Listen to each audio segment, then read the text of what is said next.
Brian, do you think I'm overreacting to this new, Trust and Safety Council? It sounds like an Orwellian or even a Saudi thing. They have the the police for the prevention of sin and the promotion of virtue. Like they've got this weird morality police, the Mutaween in Saudi Arabia and Iran.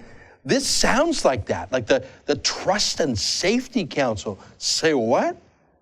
It is comical, and it is 32 years late for George Orwell's prediction. But here's the sad part is that I remember the 80s. I don't know about you, Ezra, but I'm old enough. I'll admit that I'm old enough to remember the 80s, and I remember people defending freedom of speech. Remember Al Gore's wife, Tipper, wanting the warning labels on records and wanting certain records banned.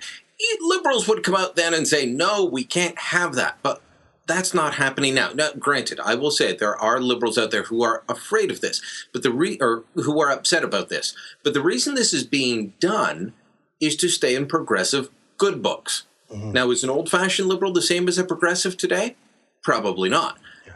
But the progressives have taken over. I don't know if you saw the insult comic dog, I forget the name, going up to New Hampshire to talk to college students about what's going on and politics of today. College campuses, I mean, this is an extension of what we've been talking about on college campuses for so long.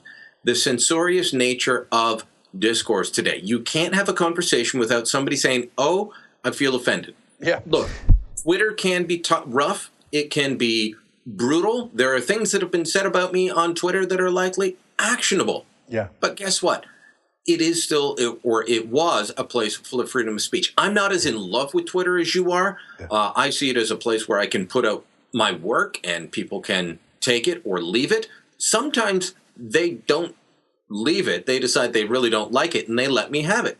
All right, have at it. Say nasty things about me. Say bad things about me. I'm not going to go crying like Lena Dunham, the star of the so-called hit TV show Girls that couldn't get a tenth of Bill O'Reilly's audience on Fox, saying she won't go on Twitter anymore until they make a safe space. Well, they gave in to the likes of Lena Dunham, and that's a sad day for freedom of speech.